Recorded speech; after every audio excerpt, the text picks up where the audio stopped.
पणस मंजी आपण मैंने बहुत भेराइटी रेसिपी तैयारी करथिबे। मैक्सिमम टाइम आम पणस मंजीर बरा तैयारी करके खाई था और खाइबा बहुत बढ़िया टेस्ट लगे। किंतु आज आम पणस मंजीर तरकारी तैयारी करबा और एटा एते नरम होकर तैयारी हुए, छोटू बड़ समस्ते खाइबा बहुत पसंद करेंगे। बहुत बढ़िया टेस्ट लगे। आपण मैंने निश्चय ये उपाय पणस मंजी तरकारी गोटे थर बनईकी देखूँ। वीडियो को एंड जाए देखिए। वीडियो भल लगे लाइक करेंगे, शेयर करेंगे, चैनल नुआ थे सब्सक्राइब करने। जदि फेसबुक पेज रे देखुंत निश्चित भाव में फॉलो करनी। तो चलते स्टार्ट करवा आज रेसिपी। पणस मंजी तरकारी तैयारी करने मुझे किसी पणस मंजी नहीं। प्रथम तार चोपाटा को आम बाहर करना। पणस मंजी को मझीर एमती फाड़ करके चोपाटा बाहर करेंगे कि गोटा पणस मंजी को ऊपर टिके छुरी रे कट लगे नेबे, तापर ता चोपाटा बाहर करने। जिते बड़े आम पणस मंजी को काटिबा हाथ में टिके अठा अठा टाइप लगे, जमती आम कदली काटिला बेले लगे ना से टाइप।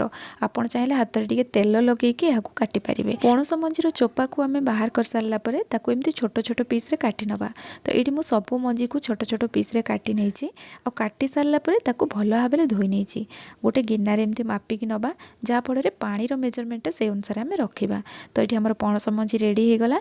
एबे याकू आम ग्राइंडर जार रे ऐड करबा और एथिरे ए गिनार 1/4 आम बेसन ऐड करबा। जो थे पणस मंजी नहीं ना तार 1/4 आम बेसन नबा। अधिक बेसन दबानी ना तरकारीटा पूरा बेसन टाइप बेसन तरकारी टाइप लगे। तो एबे आम ये काजू ऐड करबा। ये मु 5-6टा काजू को हेमदस्तार एमती टिके दरदरा करके गुंड कर नहीं जाइए, जहाँफल यहाँ बहुत बढ़िया से ग्राइंडिंग होमती। अल्प काजू पकईदे तार टेस्ट तो बहुत बढ़िया आसो, सहित तार टेक्सचरटा बहुत बढ़िया आसो। 8-10 पाखुड़ा ये रसुण ऐड करवा, सहित गोटे कंचा लंका ऐड कले। आपड़ जी राग पसंद करते से अनुसार ये कंचा लंका ऐड करेंगे। गोटे छोट चामच गरम मसला गुंड ऐड करवा, जहाँफल यार फ्लेवरटा बहुत बढ़िया आसो। अल्प कस्तूरी मेथी ऐड कर सब जिनस पकईले कौन यार फ्लेवरटा बहुत बढ़िया आसो, माने फिका फिका लगभग। यहाँ स्वाद अनुसार लुण देदेबा। जो गिनारे आम पणस मंजी नहीं से गिनारे गोटे गिना पानी देके याकू आम चिकन करके बाटिकी नहीं आसवा। ये देखूँ याकू मु ग्राइंडिंग करके नहीं आसी और ये बैटरटा आमर रेडी हो जाइए। एबे आम कड़े गरम करनबा और ये बैटरटा जो मुझे आउ गोटे जगह को बाहर कली ना से अल्प पानी ऐड करी। तो टोटाल आम ये 1.5 गिना पानी यूज कर माने जो गिनारे पणस मंजी नहीं ना से गिनारे 1.5 गिना पानी यूज कर। पणस मंजीर बराटा जो टाइप रखी माने पूरा नरम होती ना, आपण मैंने प्रथम देखिले देखिए आग को जो टाइप रही। जदि आपन को से भाया पसंद नुह एत नरम हेले खाइबा भल लगे ताले पानीर मात्राटा ये कम करेंगे। जो गिनारे पणस मंजी और बेसन मापिकी नेले ना तार 3/4 जदि आप पानी नहीं यहाँ टिके टाण होकर तैयारी हम थाए ना। माने किसी किसी जन को टे टाण हेले खाइबा भल लगे, आउ किसी जन को नरम हेले पसंद। जमती कि बेसन तरकारीटा बहुत जन देखिए माने नरम थिले खाइबा एत पसंद करती, तो तार पानी मेजरमेंट टिके अलग रुहे और टाण रखिले सेटा खाइबा पसंद करती। तो से मु पानीर मेजरमेंट आपण मानकु कहि दउछि, आपन को जो टाइप पसंद से भाया रखिपारे। यह किसी समय जंतिला पर ये देखो यहाँ पूरा बहलिया हो जाइए और लो फ्लेम रे मु किसी समय भल से कुक कर नहीं।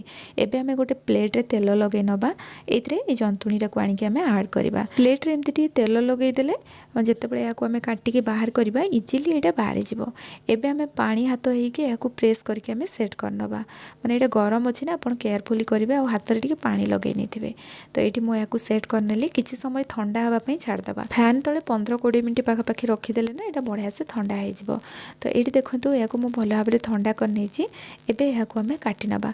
तो ये आपड़ जी बड़ पीस रखापी चाहूँगी से अनुसार काटे। मु छोट छोट पीस रखिकी यहाँ काटी आईटी आपण मैंने देखिपे ये केते नरम अच्छी।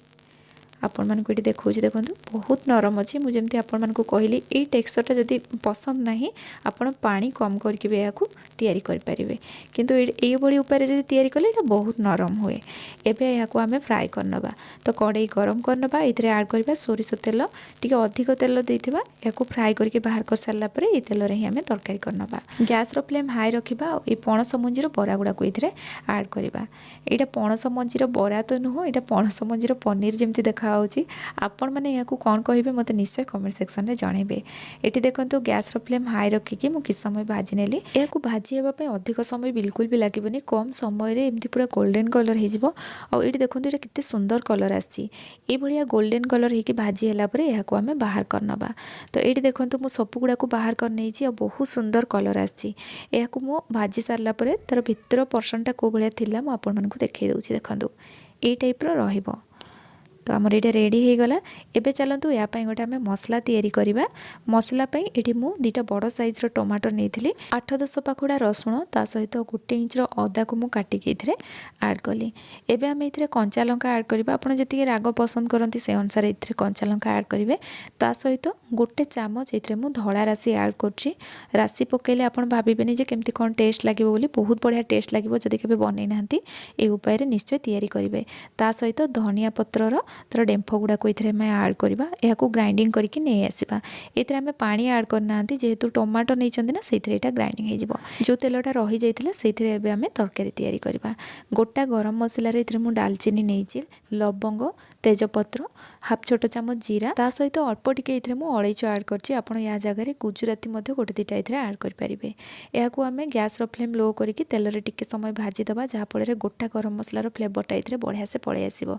ये मुझे पियाज को पूरा छोट छोट करके काटी गोटे बड़ साइज्र पियाज नहीं गोटा गरम मसला तेल में भल भाव भाजी सारापर मैंने फ्लेवरटा ये बढ़िया से पलि आसो। आम पियाज ये आड करवा या भल भाव मिक्स करना। पियाज जल्दी भाजी हाँपाई मुझे अल्प टिके लुण आड करी। आम गैस फ्लेम मीडियम रखिकी पियाज को भाजवा। जेहेतु पियाज को आम पूरा छोट छोट पीस काटते ना हाई फ्लेम रे भाजबेनि ना पियाज जल्दी जल्दी हो पोड़ीज माने किछिटा पियाज पोड़ीज और किसी भलसे भाजी हेनी से आम मीडियम फ्लेम रे भाजवा। तो ये देखो पियाज बहुत बढ़िया से भाजी हो गला। एमती जो कलर पलि आसो आम गैस फ्लेम पूरा लो करदे। तापर ये आम किसी गुंड मसला आड करवा। तो ये मुझे गोटे छोट चामच धनिया गुंड आड कली हाफ छोट चामच जीरा गुंड हाफ छोट चामच हलदी गुंड हाफ छोट चामच काश्मीरी रेड चिली पाउडर आड कली। तरकारी कलर बहुत बढ़िया आसो। तो ये आम यहाँ भल भाव मिक्स करनवा। और मन रखु गैस फ्लेम पूरा लो कर देथिबे जेहेतु गुंड मसलाटा आड करछंती। एबे आम बटा मसला को इथरे आड करबा अल्प टिके इथरे पानी देके या भल भाव मिक्स करनवा। गैस फ्लेम एबे आम हाई करदबा जेहेतु इथरे अल्प टिके पानी आड कले हाई फ्लेम रे पानीटा पूरा ड्राई हवा पर्यंत या भल भाव आम कषि नवा। ये देखो किछि समय या हाई फ्लेम रे कषिला परे पानीटा पूरा ड्राई हो गलानी। एबे आम या कभर करी करी मसला को कषिबा मझिरे मझिरे चलाउथबा। तो ये मुझे 1 मिनिट पाखापाखि मसला को एमती कषिला परे देखो ये पानी ड्राई हो आसलानी। एबे आम ये अल्प पानी आड करवा जेहेतु ये पूरा ड्राई हो गलानी। अल्प पानी देके या भल भाव मिक्स करनवा। या आम कभर करके गैस फ्लेम पूरा लो करदबा और 1 ରୁ 1.5 मिनिट जाए एमती कुक होगापाई छाड़दबा मझिरे मझिरे चलाउथबा। और ये मसलार कंचा स्मेल रहिबनी बहुत बढ़िया से ये कषि हम। आपण मैंने देखिपे मसला केते बढ़िया से कषि हो जाइए। एबे आम ये पानी आड करवा माने तरकारी जितनी पानी दरकार ये आम पानी आड करदबा। ये तरकारी अधिक पानी हेले खाइबापी बिल्कुल भी भल लगे से आम बहलिया रखा। तो ये मुझे 1.5 गिना पाखापाखि पानी देली। एबे आम ये स्वाद अनुसार लुण देदेबा। जितेबाला पियाज भाजी से आम लुण देते तो ये देखिकी लुण देवे। यहाँ कभर करके किस समय फुटियापाई छाड़देबा। पानी आमर भलसे फुटी गलापर आम रखिथिबा बरा को ये आड करवा और भलसे मिक्स करनवा। आउ 1 मिनिट पाखापाखि यहाँ फुटियापाई छाड़देबा। तो देखो ये बहुत बढ़िया से फुटी जाइए और तरकारी कलर भी बहुत बढ़िया आसीगला। एबे आम ए अल्प टिके चीनी पकेबा। आपण मैंने देखिले मुझे केतिकी चीनी नहीं गोटे चुटकी भाया चीनी पकेबा जहाँफल तरकारी टेस्ट पूरा बालांस रहिबो। ता सहित ड्राई रोस्ट करके मुझे कस्तूरी मेथी आड कली 1 चामच आ अदा को पूरा स्लाइस रे पूरा पतला पतला काटिकी अल्प आड कली। गरम मसला गुंड हाफ छोट चामच आड करके यहाँ भल भाव मिक्स करनवा। यहाँ कभर करके 1 मिनिट लो फ्लेम रे फुटियापाई छाड़दबा। ये देखो 1 मिनिट पर मुझे ओपन करके देखूँ। देखो तरकारी आमर रेडी हो जाइए आमर झोड़टा भी कौ टाइप रही है देखो। एबे गैस फ्लेम बंद करवा। ए धनिया पत्र आड करवा। धनिया पत्र आड कर सारा पर यह 5 मिनिट एमती कभर करके छाड़ देती जहाँफल तरकारीटा आमर बढ़िया से सेट हो 5 मिनिट पर देखूँ आमर तरकारी रेडी हो जाइए। आपण मैंने तो प्रोसेसटा देखिले बहुत सहज रही। आईटा खाइबापाई ना बहुत बढ़िया टेस्ट लगे। आपण मैंने पणस मझिरे बहुत वेराइटी रेसिपी ट्राए करेंगे। जदि एमती केबे तरकारी बनई ना निश्चित भाव में गोटे थर बनईकी खातु। आज रेसिपी केमती लगिला मते कमेंट सेक्शन रे जणेबे। पुणी आसीबी नुआ रेसिपी नहीं कि से पर्यंत रहुछि। धन्यवाद।